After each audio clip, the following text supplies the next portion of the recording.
कभी पराजित नहीं हो सकता। मैं भाऊगढ़ क्षेत्र में बेहपुर दौरे पर था और मुझे वहां पे नरेश जी चंदवानी जी का फोन आया, अन्य साथी मित्रों का मुझे फोन आया। आदरणीय भाभी जी से मैंने बात करी, जिला पुलिस अधीक्षक मंदसौर से बात करी, डीआईजी मनोज सिंह से बात करी, आदरणीय श्रीचंद कपलानी जी को फोन लगाया, अशोक नवलखा जी से मेरी बात हुई, आदरणीय सीपी जोशी जी से मेरी बात हुई। माननीय सांसद सुधीर गुप्ता जी ने भी दिल्ली से निर्देश जारी किए हैं। मैं आप सबकी ओर से दिल से आभार व्यक्त करना चाहता हूं। प्रतापगढ़ हमारे लिए अनजान है, लेकिन प्रतापगढ़ की दो हस्तियां मेरे साथ हैं और मैंने कहा कि आप मेरे दाएं और बाएं हाथ भुजबल है मेरे। भाई बद्री जी पाटीदार यहां पर हैं, जो जिला प्रमुख की भूमिका में इस जिले की सेवा कर चुके हैं, और भाई कमलेश डोसी 2 बार नगर पालिका के अध्यक्ष हैं। 1 घंटे से इन्होंने जो मंदसौर का नाका है, जहां नल की टोटी वाला एक सिंबॉलिक लगा हुआ है, वहां मेरी इन्होंने प्रतीक्षा करी। मैं 1 घंटे में यहां पर आया, अधिकारियों से मेरी चर्चा हुई। अधिकारियों ने कहा कि गाड़ी के अंदर से एमडी प्राप्त हुई। हमने कहा एमडी मुखबिर की सूचना से प्राप्त नहीं हुई। ये एमडी जिसने रखी वो व्यक्ति है जो लगातार संतानी परिवार को पिछले 5-6 सालों से परेशान कर रहा है। 1 केस, 2 केस, 4 केस, 5 केस, 7-7 प्रकरण झूठे बनवाए, बलात्कार से लेकर के, आगजनी से लेकर के, अटेम्प्ट टू मर्डर से लेकर के, और सारा तत्कालीन पुलिस प्रशासन भी जानता है कि इन सारे षड्यंत्रों के पीछे कौन है। और उसी के षड्यंत्र का आखिर पुनः डॉक्टर साहब शिकार हुए हैं। लेकिन हम झूलेलाल के मंदिर में हैं। मुद्दई लाल बुरा चाहे तो क्या होता है, वही होता है जो झूलेलाल को मंदिर है।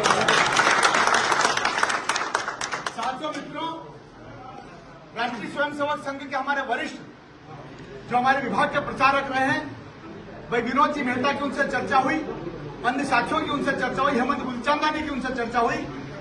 मुझे जयपुर से उनका फोन आया। मैंने कहा सर मैं पहुंच गया हूं प्रतापगढ़ नारकोटिक्स डिपार्टमेंट।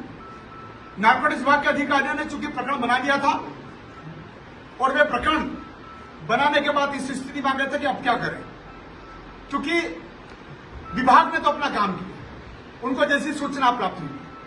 लेकिन 75 वर्ष की उम्र में भाभी जी को साथ लेकर के नवरात्रि के पर्व पर मां के दर्शन करने जाने वाला व्यक्ति कभी अपनी गाड़ी में एमडी ले जा नहीं सकता, अफीम नहीं ले जा सकता।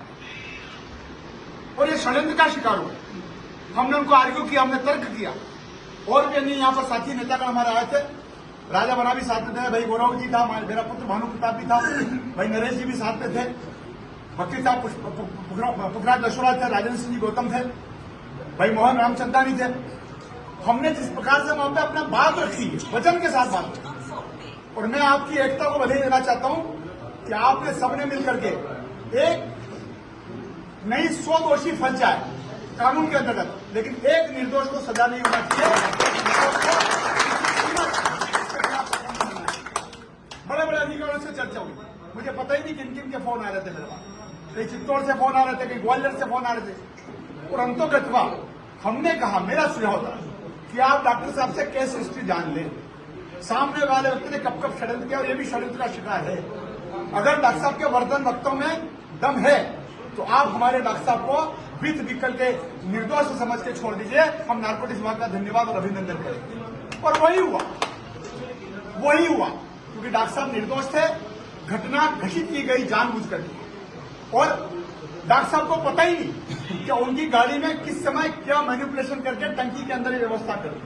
गाड़ी तो घर के बाहर ही रहती भाई, गाड़ी घर के अंदर थोड़ी रहती। 1 बार नहीं, 2 बार नहीं, अगर आगजनी की घटना कर दे, रेप का केस लगा दे, तो आप मान करके चलना कि जो षड्यंत्र करने वाला है वो किस मिजाज का है। पारिवारिक झगड़े कितने भी हो जाए, सामाजिक झगड़े कितने भी बड़े हो जाए, लेकिन इन्होंने हरकत करने से बचना भी चाहिए और समाज को भी इस बात को समझना चाहिए। भाई कमलेश जी ने कहा भी यहाँ पर, डोसी जी ने, कि समाज की एकता और समाज ऐसे लोगों का बहिष्कार भी करें, उनको परिष्कृत भी करें, क्योंकि ये तो आप सब थे, हम भी आ गए थे। माननीय सांसद सीपी जोशी जी, माननीय सांसद सुधीर गुप्ता जी, मैं स्वयं, हम सब मिलकर के आपके साथ कंधे से कंधा मिला करके खड़ा।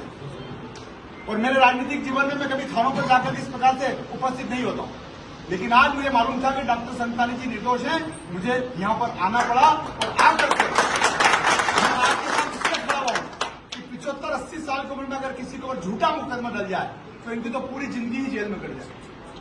इसलिए आज भगवान झूलेलाल का आभार।